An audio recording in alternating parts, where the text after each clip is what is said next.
한국어 단어 조성 원리를 통한 한글 문해력 강좌 한자 공부의 왕도 283번째 시간인데요. 오늘 우리가 알아볼 첫 번째 한자는 닦다라는 의미의 이 수자가 되겠습니다. 여기서 닦다라고 하는 것은 무엇인가를 닦아내다, 오물을 제거하다 그런 의미가 아니고 갈고 닦다, 즉 수련해서 무엇인가를 향상시키다 그런 의미를 가지고 있다는 것을 알 수 있겠습니다. 하나, 둘, 셋, 넷, 다섯, 여섯, 일곱, 여덟, 아홉, 열 해서 총 10획에 해당하는 한자가 되겠습니다. 갈고 닦다 라는 의미의 수자를 알아보고 있습니다. 연수라고 하는 것은 어떤 지식이나 기술을 연마하는 것을 얘기하고요. 어학연수라고 하는 것은 모국어가 아닌 언어 학습을 위해서 그 언어를 모국어로 쓰는 사회로 연수를 가는 것을 얘기하죠. 수정하다 라고 하는 것은 잘못된 부분을 고치다 라는 뜻이고, 수리하다 라고 하는 것은 고장 나거나 문제가 생긴 것을 보수하다 그런 뜻을 가지고 있습니다. 보수하다 라고 하는 것은 잘못된 것은 고치고 또 잘 된 것은 고장이 나지 않도록 관리함으로써 상태를 최적 조건으로 유지하는 것을 얘기합니다. 수업이라고 하는 것은 학문이나 기술을 받아들이기 위한 정규적인 학습 형태를 얘기하고요. 수학하다 라고 하는 것은 학문을 갈고 닦다 라는 뜻입니다. 수학여행이라고 하는 것은 학습 목적으로 하는 여행인데, 주로 이제 학교에서 진행을 하는 여행이죠. 수련회라고 하는 것은 교회에서 영성을 업그레이드하기 위한 연수회를 얘기하고요. 수행이라고 하는 것은 여러 가지 의미가 있습니다. 이 한자가 어떤 걸 쓰느냐에 따라서 첫 번째로는 도를 닦다, 예를 들어서 불교라든지 특히 인도계통에서 발생된 종교들, 그리고 이제 그 기독교 중에서도 이제 구교 쪽, 이쪽은, 근데 이 수행은 도를 닦는 데 있어서 상대적으로 어떤 육체적인 고난을 수행하는 경우가 왕왕 있죠. 두 번째로는 무슨 일인가를 진행하다, 추진하다 라는 뜻을 가지고 있고요. 세 번째로는 자기보다 높은 사람이 출장을 간다든지 해서 어떤 현장에 갈 때 보조자로 따라가는 것을 얘기합니다. 두 번째로 체크할 한자는 원자가 되겠는데요. 원망하다 라는 의미의 원자가 되겠습니다. 원망하다 라는 의미의 원자를 살펴보도록 하겠습니다. 하나, 둘, 셋, 넷, 다섯, 여섯, 일곱, 여덟, 아홉에서 총 9획에 해당하는 한자가 되겠습니다. 원망하다 라는 의미의 원자가 되겠습니다. 원망이라고 하는 것은 어떤 일을 잘못된 것에 대해서 그 잘못의 원인을 제공했다라고 생각되는 사람에 대해서 불평하는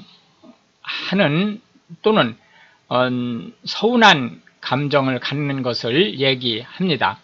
원성이라고 하는 것은 원망하는 소리라는 뜻인데요. 이 원성은 단지 그냥 원망하는 소리라는 물리적인 소리라는 의미보다는 여론, 악화된 여론이란 의미로 쓰이고 있다. 이렇게 이제 보시면 되겠습니다. 원수라고 하는 것은 개인, 가족 또는 그 사회나 국가의 생명 또는 운명이 좌우될 정도의 큰 피해를 준 대상을 얘기하고요. 철천지 원수라고 하는 것은 하늘에까지 그 원한이 사무칠 정도의 원수를 얘기합니다. 원한이라고 하는 것은 원수에 대해서 그 잘못한 일에 대한 아주 깊은 한을 품는 마음을 얘기하고요. 구원이라고 하는 것은 오래 쌓인 원한 관계를 얘기하게 되겠습니다. 마지막 세 번째로 살펴볼 한자는 지자가 되겠는데요. 가리키다 또는 손가락이라는 의미의 지자가 되겠습니다. 가르치다 라는 말은 teaching이란 뜻입니다. 가르치다 라는 말은 근데 가리키다 똑같이 언뜻 볼 땐 같은 말이지만 이렇게 용어가 다르죠. 가리키다 그러면 지적하다, 어느 방향을 손가락으로 표시하다 라는 뜻을 가지고 있습니다. 이 지라는 것이 손가락인데 손가락이 5개가 이렇게 있죠.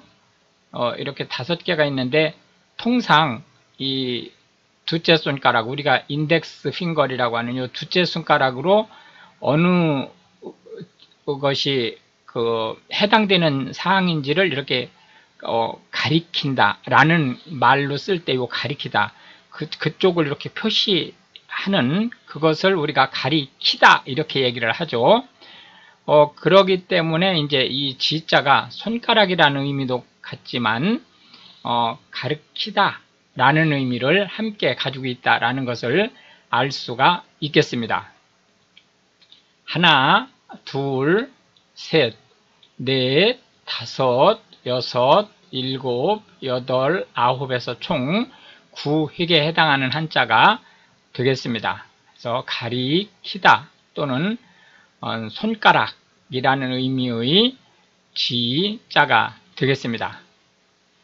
엄지라고 하는 것은 굵은 손가락을 얘기하죠. 첫 번째 손가락을 그러니까 안쪽에서 볼 때 첫 번째 손가락을 얘기하고요. 검지는 몸쪽에서 볼 때 두 번째 손가락을 얘기하는 거죠. 그러니까 손을 그 손바닥이 땅을 보게 하고 손등이 하늘을 보게 할 때 몸에 가까운 순서로 엄지, 검지, 가운데가 장지가 되겠고요. 그 다음에 이제 끝에서 두 번째가 약지. 통상 우리가 약혼 반지를 낀다 해서 약지라는 의미를 가지고 있습니다. 새끼지라고 하는 것은 맨 마지막 가장 작은 손가락이라고 해서 새끼 손가락이라는 의미를 가지고 있죠. 지적하다라고 하는 것은 어떤 해당되는 사항, 어떤 일에 해당되는 사항에 대해서 손가락질하다라는 의미와 함께 어떤 잘못을 콕 집어서 나타내다라는 뜻을 함께 가지고 있습니다.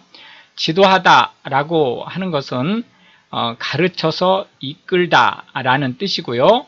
지시하다라고 하는 것은 방향을 손가락질해서 보여주다, 가르쳐서 보여주다 라는 의미로 실제는 가야 될 길을 가르쳐 주는 거니까 결국은 그쪽으로 가라는 말이죠. 해서 명령이라는 말로 쓰일 수 있겠습니다. 그러니까 명령하다 그런 뜻으로 지수라고 하는 것은 어떤 그 일에 대해서 측정하는 그 현재 상태가 어떤지를 측정하는 수치를 지수라고 얘기를 하는데요. 또 이제 이 지수라는 것이 어떤 의미로 쓰이냐면 예를 들어서 A의 세제곱할 때 요 숫자를 우리가 지수라고 얘기를 합니다. 거듭제곱의 거듭제곱을 나타내는 수치를. 그 다음에 지표는 현재 상황을 나타내주는 표지를 얘기하게 되겠습니다.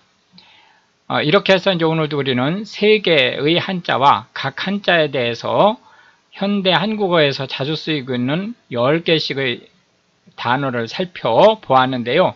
이것이 한국어 문해력 향상에 도움이 되고 특히 외국인으로서 한국어를 배우시는 분들한테 한국어 단어가 어떤 원리로 만들어지고 또 확장될 수 있는지에 대한 폭넓은 이해를 전달할 수 있게 되기를 바라겠습니다. 시청해 주셔서 감사하고 우크라이나를 위해 기도해 주시면 더욱 감사하겠습니다.